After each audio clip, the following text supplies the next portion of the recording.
Hello, Alright. hello, everyone. And it sounds like we are ready to throw it over to Skator Gator 3D. So take it away, Ozmourn. Hello everyone, my name is Ozmourn, and today we're going to be playing some Skator Gator 3D here at Power Up with Pride. I'm so glad to be back with Power Up with Pride's events here in Winter Pride 2023. Skator Gator 3D is a nice skateboarding slash 3D platformer that came out made by Weathered Sweater, an amazing indie dev company who has so supportive of the speedrunning community, and I'm super excited to show this off. But with me, I have the ever so wonderful Shovel Claw, so you can introduce yourself. Oh my god, who up skatering their Gator? Hi, I'm Shovel. Yeah, I run this game sometimes. Awkward. Don't look at the speedrun.com. This game is really cool. It's very fun. It's quite silly, but it's actually kind of schmovement. It has some really cool speedrunning tricks that you're gonna see Oz pull off pretty well tonight. World record holder, no way, he's gonna kill it. Ah, so the estimate is 15 minutes. If everything goes well, it should be less than 10. Hopefully. But We'll hopefully, see. if you the abridged, the TLDR, what this game is about is just a little guy named Greenjamin, who got the deed to his swamp stolen by a mysterious gator, and we're trying to hunt him down. That's pretty much the whole plot of the game. And I did say Greenjamin, but that might not entirely be true because there is a bid war where we choose what skin we're going to be playing as. And so I would wonder if Ruby could tell me what one. Give me just a moment to pull that up because I did see that bid war. And it appears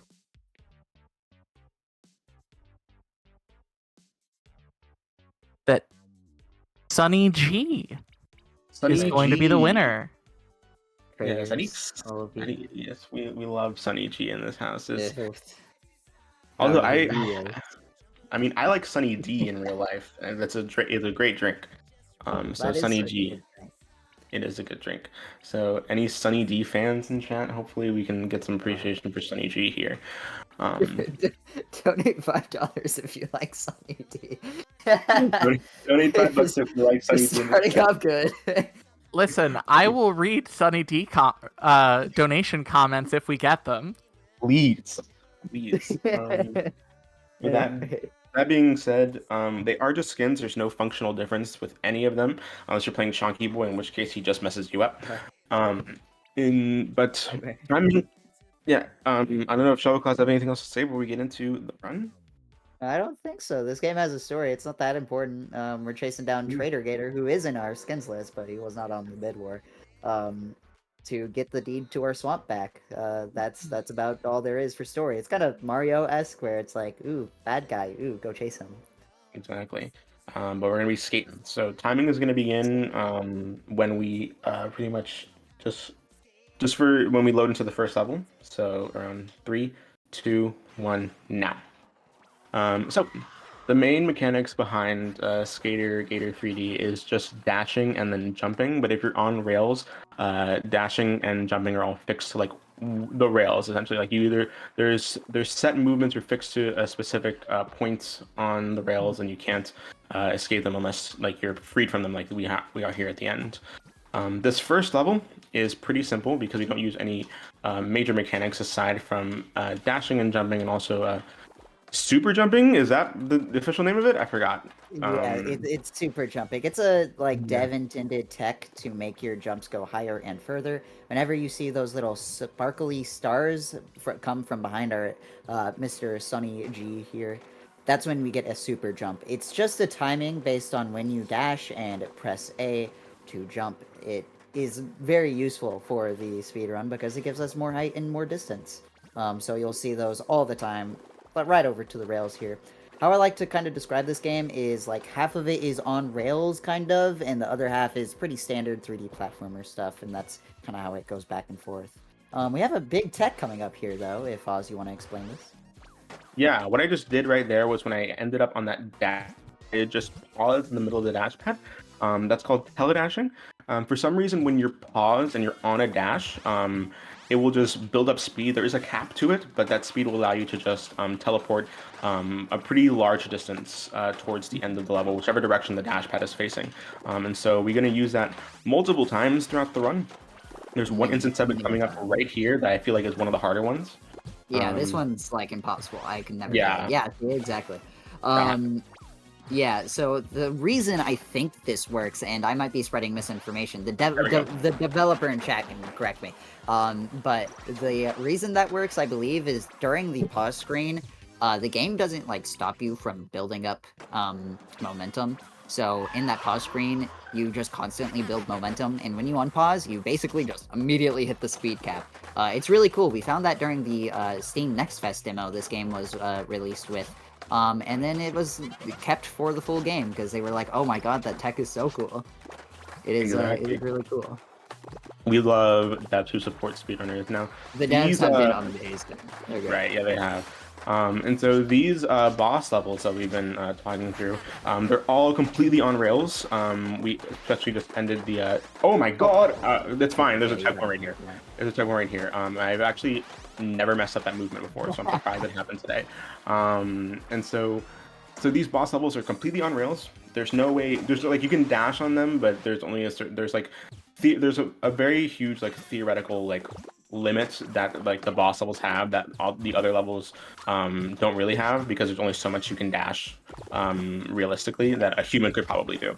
But those are just going to be on rails, and so unfortunately, if like you do die on like a rail section, you have to start the whole thing all over unless there's a checkpoint, which there very seldomly is. Yeah, so just this section right here. If you die on this section, you have to start like this whole rail thing all over again, which is why like during marathons I don't dash as much, because sometimes I fall off. Yeah, it's okay. The rails can be like weirdly punishing. One thing that isn't super obvious, but it haunts us all, is that when you dash, when you do that little dash on the rails, you actually can't swap what rail you're going on. You can move back and forth freely otherwise, including like directly into water. But if you're dashing, you actually cannot move at all, which makes those rails actually a lot more dangerous than they typically are. It's why during marathons, like Oz said, we typically don't dash as much. It is quite the danger. We're gonna teledash here, do another rail up here, perfect. That was really good. And yeah, another thing that teledash, by the way. I think the thing that bothers me the most about dashing on rails sometimes is that you have to wait for the dash to end before you can jump, and so if you dash like too late, you're just gonna fall off the end of the rail, and so you have to start like the whole thing all over again, which is disappointing sometimes. I mean, I think it introduces a skill with it. You have to like you have to either time it well or just get lucky on your mashing, which is what most of us do, I think. But it's okay. The rail sections tend not to be super long anyways, so it tends to be like breaking up the 3D platformer movement, which is nice, because occasionally you'll get stuff like this, this jump. Ooh, I can't. Yeah. Wow, I'm surprised that allowed me all the way over here. This is a dev intended skip. I don't trust that. This is a dev intended skip. With you can just bounce on these tires. All the tires have a bit of a bounce to them. And then you can just skip the majority of the level. And it's part of the reason why I almost exclusively play any percent. I've been like testing out other categories like all letters or something, but all collectibles tends to halt the momentum a lot because you have to actually go out of your way to collect stuff, and a lot of the skips are not viable. Yeah. In longer categories. And one thing that we've neglected to mention. No. Oh no. Well, that's the first major. Okay.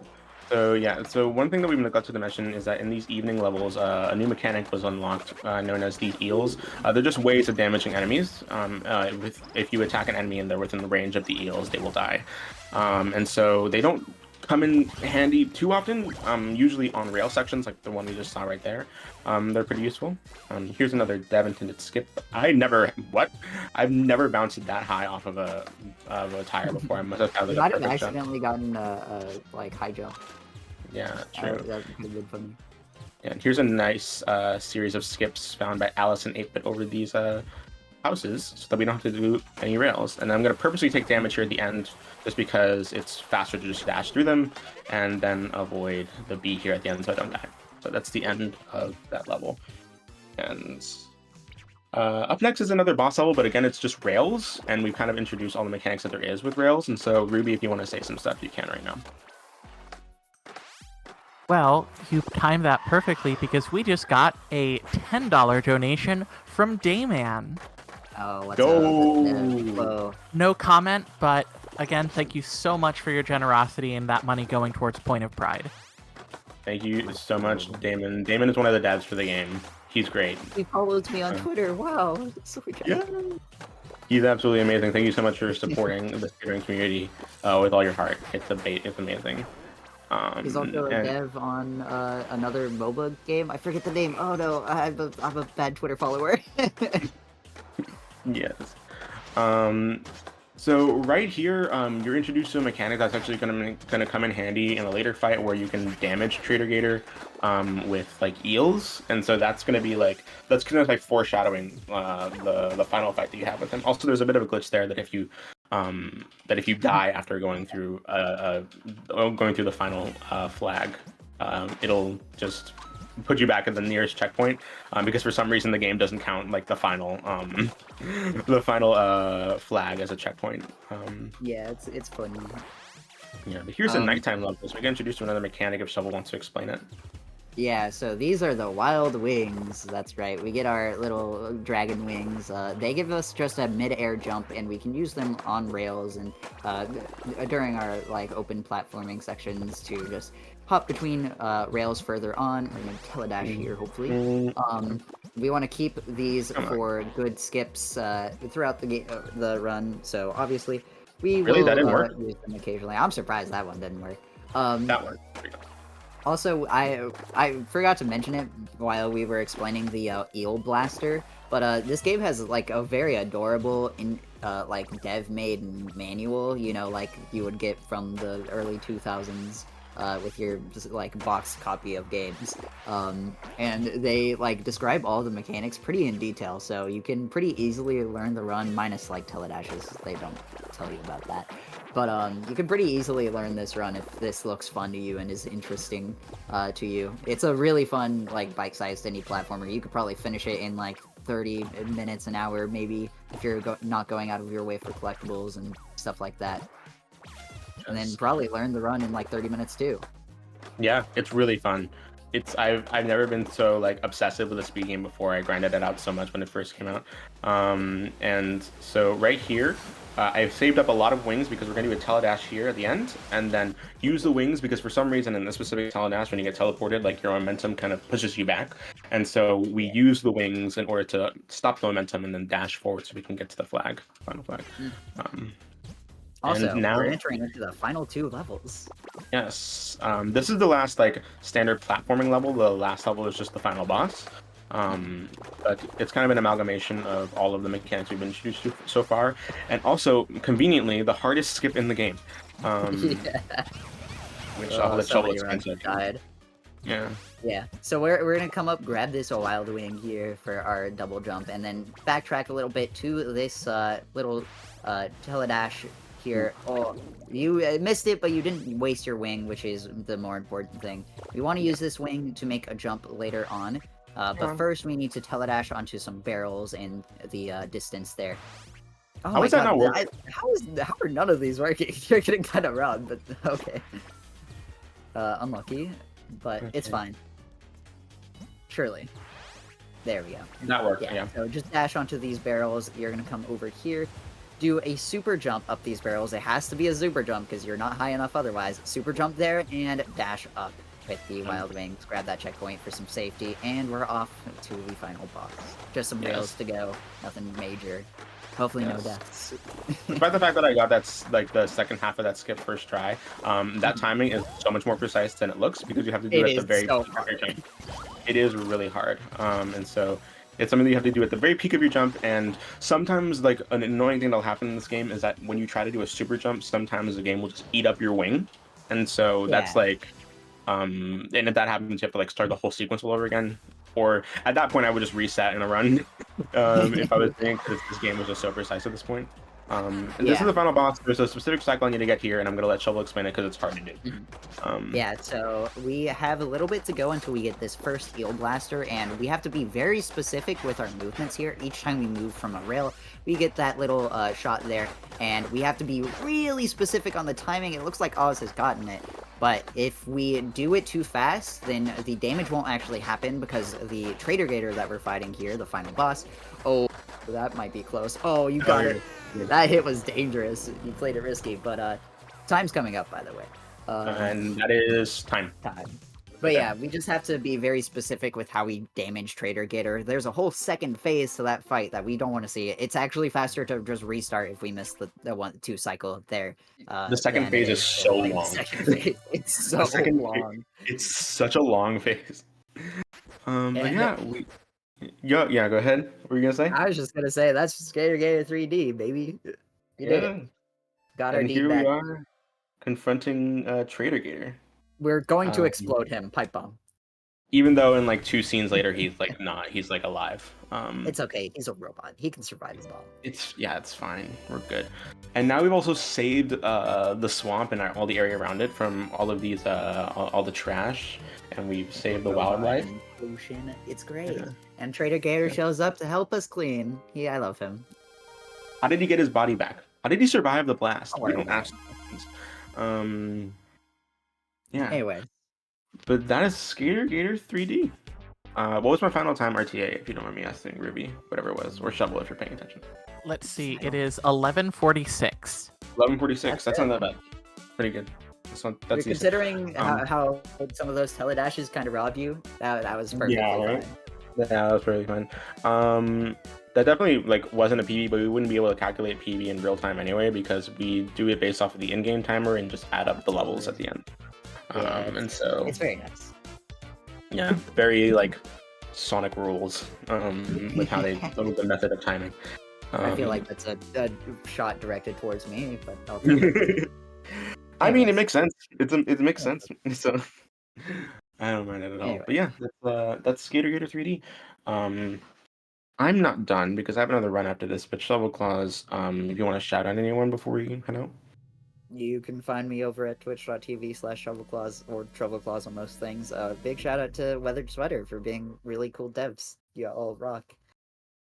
And Yeah. also shout out to Tori3D. Thank God he's in this game. This game is also like $2 or $3 on Steam. Let me check. I had the It's Steam page. $5. $5.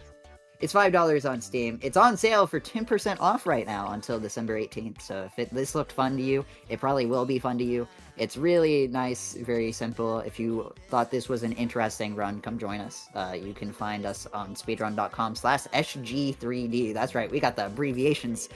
Yeah. It's a really fun run. Seriously, it's pretty relaxed. You can come in, just do a few ILs. It is a lot of fun though. We will gladly teach you the game. Of course, it is. It's a lot of fun, and with how accessible this speedrun is, like it's cheap. You don't have to download anything other than just the game to do it, and that's it's so accessible. I'm surprised it's not like a huge like speed game. It's like it's a small but dedicated community, and I think it needs so much more attention to it. Because of how great it is. But yeah, that's all from an alligator me. skater. What do you want? Yeah, exactly. Yeah, that's all from me. You can follow me on twitch.tv/Ozmourn or Twitter on Ozmourn if you're heading out for the night. But if you're not, I'm going to do another run after this, so stay tuned. Good luck. Yes.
All right. Thank you so much for that incredible run of Skater Gator 3D. I'm seriously considering picking that up on Steam. That looked really fun.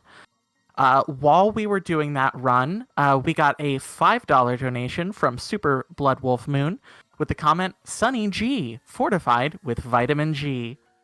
Thank you so much, Super Blood Wolf Moon. And if you want to see some more of Shovel Claws tomorrow, we actually have a bonus game that it is going to be in. Let's check on the amount for that. Yes, so we have currently raised $5 out of $500 for that bonus game. So we are 1% of the way through. So I would love to see some donations to that bonus game. Obviously, if you are financially able to donate, if not, just being here in chat or sharing the stream with others is a fantastic way to gain some traction, and we're so happy that you're here. But if you're able to, please consider donating and selecting Bomb Rush Cyberpunk for your donation incentive. It's going to be a really, really cool run. Speaking of really cool runs, Viewfinder is one of those like indie sleepers that I am so excited about. I believe it got a nomination at the Game Awards, and you're going to see why, because this game is absolutely incredible. So give us just a few minutes to get everything set up and get ready to have your minds blown. See you in a bit.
All right, everyone, we are just about ready to throw it over to Ozmourn for another Viewfinder run, but really quick before we do, I want to tell you a little bit about our merch for this event.